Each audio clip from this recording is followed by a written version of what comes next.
Assalamualaikum warahmatullahi wabarakatuh. Kali ini saya Wahyu Syaifuddin dengan NIM 046 dan Saya Muhammad Rizky Liviansa, NIM terakhir 041. kali ini kami akan mempresentasikan tentang elektrik generator dan back EMF. Elektrik generator atau generator listrik adalah mesin yang digunakan untuk menghasilkan energi listrik dari sumber energi mekanik. Prinsip kerja dari generator listrik adalah induksi elektromagnetik. Generator listrik menginduksi gaya gerak listrik atau EMF dengan memutar kumparan dalam medan magnet. Berdasarkan jenis arus listriknya, generator dibagi menjadi generator arus searah dan generator arus bolak-balik. Perbedaan keduanya yaitu penggunaan komutator pada generator arus searah dan cincin selip pada generator arus bolak-balik.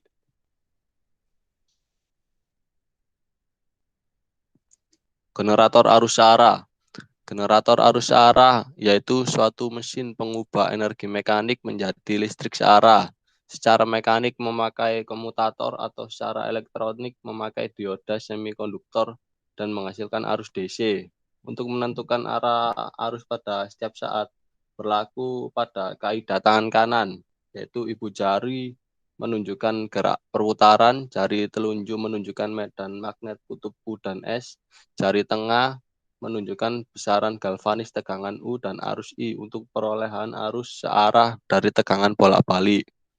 Meskipun tujuan utamanya adalah pembangkitan tenaga tegangan searah, tampak bahwa tegangan kecepatan yang dibangkitkan pada kumparan jangkar merupakan tegangan bolak-balik. Bentuk gelombang yang berubah-ubah tersebut karenanya harus disearahkan. Untuk mendapatkan arus searah dari bolak-balik, arus searah dari arus bolak-balik dengan menggunakan 3 cara, yaitu saklar, komutator, dan dioda.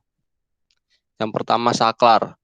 Saklar berfungsi untuk menghubung singkatkan ujung-ujung kumparan. Prinsip kerjanya adalah sebagai berikut. Bila kumparan jangkar berputar, maka kedua ujung kumparan akan timbul tegangan yang sinusoida. Bila setengah periode tegangan positif saklar dihubungkan, maka tegangan menjadi 0, dan bila saklar dibuka lagi, akan timbul lagi tegangan. Begitu seterusnya setiap setengah periode tegangan saklar dihubungkan, maka akan dialirkan tegangan searah gelombang penuh. Yang kedua, komutator. Komutator berfungsi sebagai saklar, yaitu untuk menghubung singkatkan kumparan jangkar. Komutator berupa cincin belah yang dipasang pada ujung kumparan jangkar. Bila kumparan jangkar berputar, maka cincin belah ikut berputar.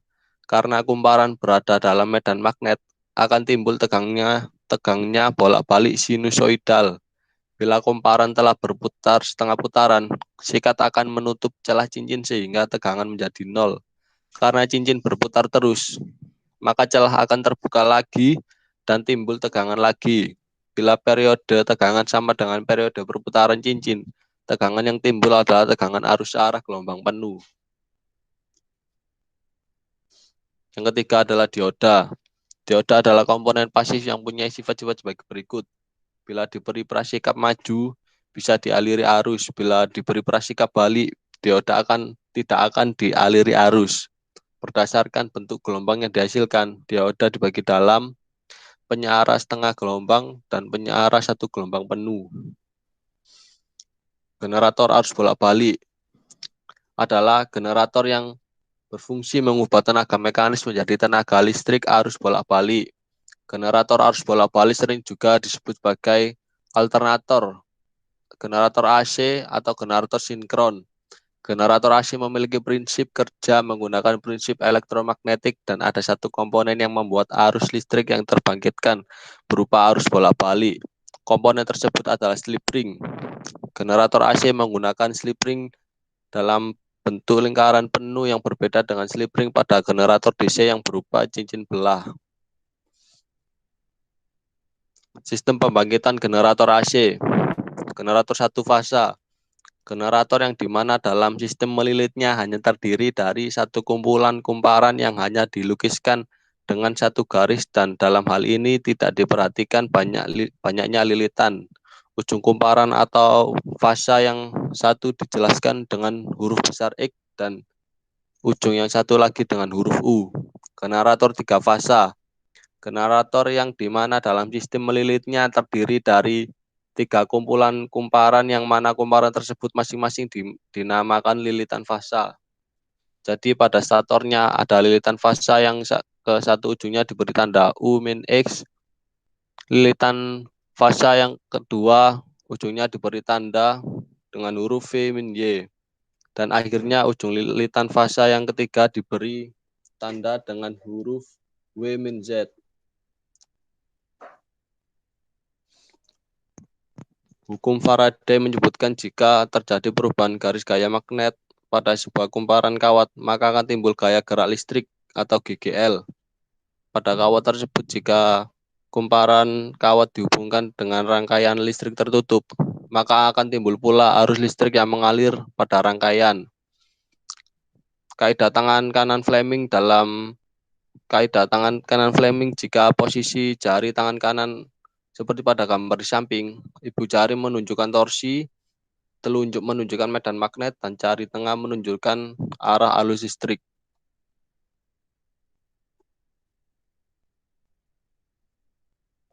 Selanjutnya ada materi back EMF. Pengertian istilah back EMF merupakan energi listrik yang dihasilkan oleh lilitan sesaat setelah arus diputus pada lilitan tersebut.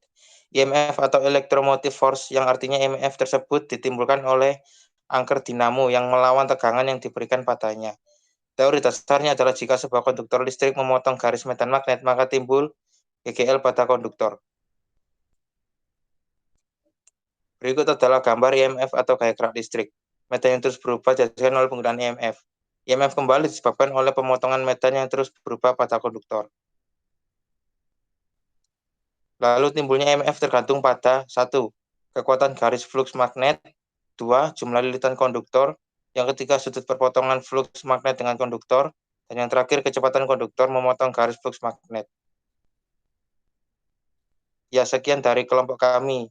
Wassalamualaikum warahmatullahi wabarakatuh.